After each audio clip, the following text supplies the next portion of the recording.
واحد من الإضافات الكبيرة التي جاءت إلى جانب الأهلي في هذا الموسم. لذلك نتطرق إلى قائمة الأهلي في مباراة اليوم. محمد الشناوي في حراسة المرمى، بالإضافة إلى ياسر إبراهيم، رامي ربيعة، محمد هاني، كريم دبيز، وآليو ديانج، أحمد نبيل كوكا، رضا سليم، ومجدي أفشة، ومحمود كهربا، وأخيرا بيرسي تاو في قائمة النادي الأهلي في مباراة اليوم. هذه القائمة الأهلاوية فيما يخص المباراة، بالإضافة إلى خاتورو في حراسة المرمى إلى جانب سيمبا التنزاني، وكذلك باكا، محمد الحسيني، شوماري كابومبي. انتصار وتعادل كان من أمام الجزائر. هذه كرة لي قال بأنه سنبدأ في ملعبنا ونحاول للخروج من رضا من جديد. رضا يلعب كرة عرضية ساقطة في منطقة الجزاء، الكرة بالراس وإبعاد من المدافعين في اليمين. منفذ الرمية الجانبية روبرتينيو اليسار إلى لويس ميكيوسوني. ميكيوسوني يلعب كرة طويلة وتسديدة واصلة. بيرسي تاو الجنوب أفريقي، ومحاولة من جديد للنادي الأهلي عرضية لمنطقة الجزاء. مرت الكرة في القاهرة، الكرة في صالح النادي الأهلي بتمريرة طويلة، اللعب للأمام، المحاولة واصلة بالكرة لصالح النادي الأهلي بتمريرة طويلة ملعوبة على الجهة اليمنى لكنها بعيدة. مرت إلى محاولة لصالح النادي الأهلي على الجهة اليمنى ممتازة خطيرة. والأحبة متابعينا الكرام عبر قنوات السي، المواجهة التاريخية الأولى في البطولة، عندنا الفرصة للتسجيل إن أمكننا التسجيل في مباراة اليوم، أو أن هناك الأهلي تمريرة ملعوبة باتجاه كهربا إلى محاولة وتسديدة. مرة تغيب عن الفريق بالنسبة لسيمبا في هذه المباراة. كرة ممتازة للأهلي على الجهة اليسار، الفرصة لم تقع أرضية الملعب. الهدف وكأنه يمهد له طريق الهدف، كأنه جهة اليسار. رضا انطلاقة رائعة يا رضا يا رضا يا رضا، ثم الكرة من حارس الملح النادي الأهلي، انطلاقة مرتدة رائعة للأهلي، التمريرة عرضية لمنطقة الجزاء وكهرباء. رضا ينفذ الركلة الركنية، المحاولة من الجهة اليسار إلى رضا سليم. رضا يلعب كرة فرصة الثالثة كانت قريبة جدا أن يتقدم فيها الأهلي بهدف الأول. محمود كهربا الأفريقية المشاركة عالميا، الكرة فيها تقدم وانطلاقة إلى كرة ما زالت خطرة. الشناوي أنقذ الكرة المباراة، التمريرة في الجهة اليمين، كهربا عد كهربا، والتسديدة من محمود إلى خارج. يلعب كرة عرضية لكنها مقطوعة، ترجع مرة ثانية في منتصف منطقة الجزاء، مقطوع الكرة. كل عشاق النادي الأهلي، لكن في النهاية الكرة مرت إلى خارج أرضية الملعب. كانت سهلة، مخالفة وركلة حرة مباشرة مرسلة داخل منطقة الجزاء بالراس، والكرة من خاتورو مبعدة رائعة، فيها هجوم حاضر وتحديدا من جانب النادي الأهلي. هذا الهجوم الذي ننتظر بأن يبحث عنه الاتحاد الأفريقي هو التطور في العملية التنظيمية للبطولات، ويعطي الإذن في تنفيذ الكرة الثابتة وتحركات عناصر سيمبا التنزاني، وتسديدة مرت باتجاه. ألف سلامة.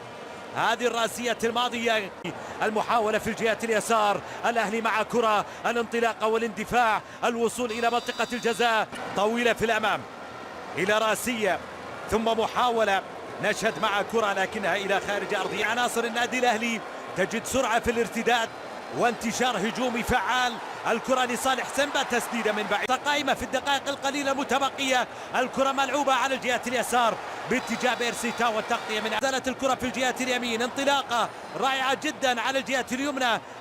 ديانج يلعب كرة، الكرة فيها جوما يلعب كرة راحت على الجهة اليمين، انطلاقة من الطرف الأيمن لسيمبا. سيمبا عندهم كرة عرضية لكن رائع، بدأ ضايع الكرة اللعب لسيمبا. المحاولة في كرة لكنها مقطوعة. عادت الكرة عند المدافعين إلى تمريرة طويلة ملعوبة في الأمام، فرصة لسيمبا التنزاني لكن الكرة مقطوعة. محاولة كانت عند بيرسي تاو، وبيرسي خسر الكرة. بيرسي تاو لصالح سيمبا، تسديدة مرت إلى اليسار لصالح النادي الأهلي عند محاولة من أجل هدف ثاني. مرت الكرة باتجاه خاتورو. يحمل أخبار الأهداف شوط المباراة الثاني، كرة للنادي الأهلي. ليش تنتظر شوط المباراة الثاني أمام الأهلي؟ مش هتقدر تغمض عينيك. الكرة فيها أول أهداف المباراة. رضا سليم، هدف تاريخي، هدف أول تاريخي للنادي الأهلي التاريخي في البطولة التاريخية في أول يوم للبطولة في أول يوم في التاريخ للبطولة الأفريقية للدوري الأفريقي. رضا سليم يسجل الهدف الأول في صالح النادي الأهلي. شوف الكرة الملعوبة إلى رضا يسجلها. أول أهداف النادي الأهلي زعيم أفريقيا. في الخلف إلى محاولة عرضية في منطقة الجزاء. كهربا مع الكرة. كهربا حاول يعدي لكن الكرة من أمامه وكرة عرضية برأسية. ما زالت خطر الكرة العرضية من جديد. الكرة في النهاية بشباك. هدف تعادل. تمكنوا بسبب خطأ دفاعي، بسبب تنظيم دفاعي وانضباط دفاعي.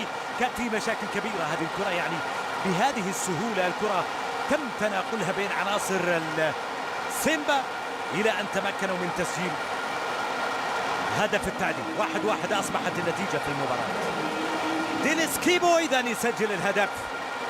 1-1 في شوط المباراة الثاني مع انطلاقة. شوف الكرة من جديد.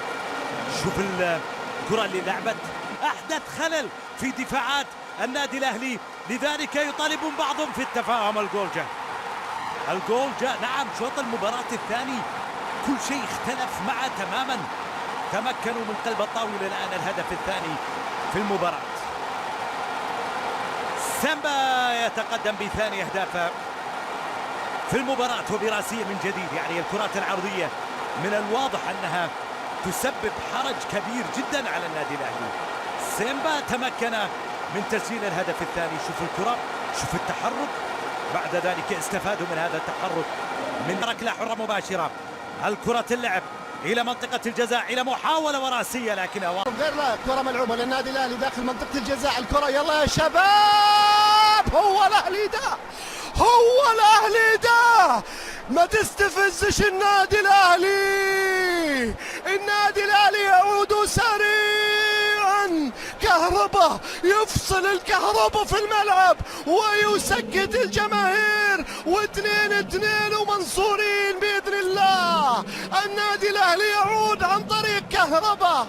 بتعطل ويه، بتخرب ويه، ما تستفزش الأهلي. قاعدة في كرة القدم الأفريقية، هناك جبل اسمه النادي الأهلي، لا تستفزه. إذا استفزيته، إذا طاح عليك هيعورك. كابومبي أمامية داخل منطقة الجزاء. المحاولة تعود مرة ثانية. بيرسي النهاردة أفشياه بيلعبها لكنها. يلا يا بيرسي الكرة هو بازون كيزا عالية وأمامية سهلة تماما بيدين. يلا يا حسين الشحات بيلعبها سهلة حسين الشحات لمصلحة هذه تسديدة. اوهو في العارضة مسكها الشناوي. بتعمل ايه؟ رجعت معطيات حقيقة، فرصة، تهديداته، كل هذه الأمور. بيرسي بيسيطر عليها. بيرسي يلا لقطة من لقطاتك، لمسة، كرة، الله، عطية لحسين الشحات. حسين بيلعبها وبيسدد والكرة إلى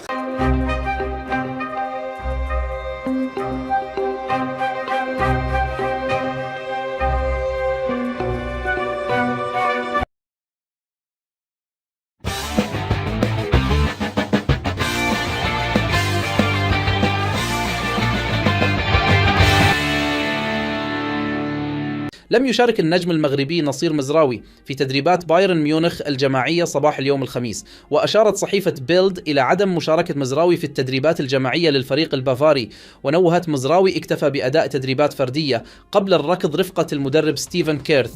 وعاد نصير مزراوي إلى ميونخ أمس الأربعاء، ولم يشارك في فوز منتخب بلاده المغربي على ليبيريا بثلاثية نظيفة في تصفيات أفريقيا. وأضافت الصحيفة: مزراوي أجرى محادثات مع مسؤولي بايرن ميونخ أمس بعد منشوره الداعم لفلسطين على مواقع التواصل الاجتماعي.